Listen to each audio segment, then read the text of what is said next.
Welcome back, everybody. So in my last video I was talking about the Browning tall tine knife, and I had mentioned about my Condor bushlore bushcraft knife, and this is it right here.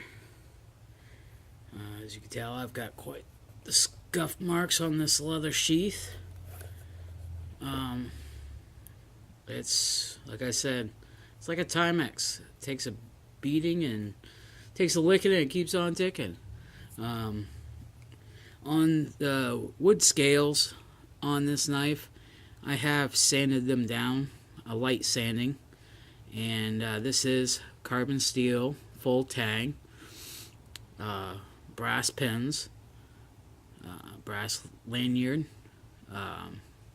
hole right there, and yeah, on the scales I just lightly sanded them and rubbed them down with some basically mechanics oil, some of that 3-in-1, and that just protects the handle and protects the wood scales on here and keeps them from drying out and all that good stuff.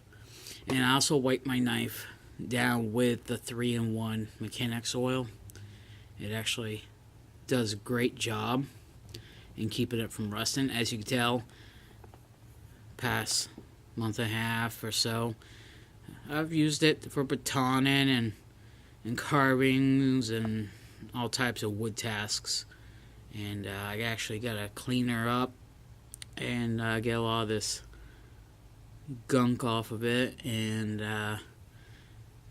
there's been, you can see some of the rust. A little spot right there, a couple little spots right there, a little bit right there. I gotta clean her up. I did sand off the coating, the very thin, cheap coating that comes on these knives. After all, they are made in El Salvador. And it does say right there, El Salvador.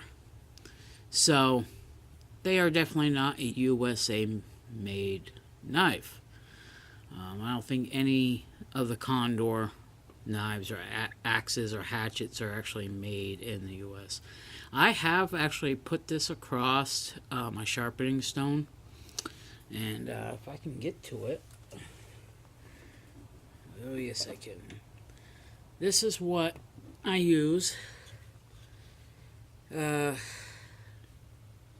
Gudia, however you pronounce this. Something I picked up off of Amazon. I think it was like $4. You have a 400 on this side and the 600 on this side. The 600 actually is the finer side. The 400 is more of a coarse side. And all I do is I put a little skid mark of 3-in-1 oil on here. Take my finger and rub it around. Then I sharpen my blades. Even though it's not recommended to use oil or honing oil on these, I do anyways. You can easily just run your blades on here, and apparently it's okay. But I rather suggest you just use it. If you have honing oil, use it. If not, a little bit of mechanics oil is just fine. Just remember to wipe your sharpening stone off after. Get off any little filings from your knife. But this is a great little, and it's great. It's awesome. I love this little sharpener. It weighs hardly anything. It's very lightweight. And like I said, of course, at a fine side, you got a number 400 and a number 600. And that's what I use to sharpen all my knives with. And they come out as sharp as a razor blade. And it don't take very much to sharpen them. That's what I use. Matter of fact, this has to get a little bit of a sharpen. It's sharp, but it's not as sharp as I like it. Like up here is sharp, because I don't use the belly of it too much. I baton a lot with this. So from here to about here of the blade, it gets used. The belly, I don't use as much. The tip I use a lot. The tip's actually not too bad, but this is what I bushcraft with. Until this knife fails me, then I'll be moving on to another company and finding something that I can beat the crap out of. But there are companies out there that are copying this style, blade, the same shape, size, handle contour, and they look just like the Condor bushlore. And I'm not happy with that. It's like you're stealing a product that's already exists and slapping your name on it. You know? Even though this is a pretty cheap knife, I think I paid somewhere around ballpark $30-40 for this on Amazon. And now my Browning knife I showed you in the last video, actually we'll bring that in. I paid less than $20 for this. And this is stainless steel. And we'll try to do a quick comparison here. Move the pen out of the way. Okay? The leather sheath all day is worth $20 for the Condor. Okay? I do actually clean the leather. I have what's called leather lube, and I will actually rub it all down, waterproof that sheath, and keep it massaged and lubricated and waterproof. Now, this is the sheath for my tall tine from Browning, and this is the Browning tall tine that you see in my last video, and this is my Condor bushlore. They're both, well, the bushlore is a little bit longer, probably by, I don't know, I'd say probably about half an inch to an inch. The blade profile is a lot bigger. So, bushcrafting, batoning, skidding, and whatever other camp tasks. You know, like they say, 2 is 1, 1 is none. 3 is 2, 2 is 1, 1 is none. I love my knives. I also love my guns. You know, and knives are a good thing to have. I have many more.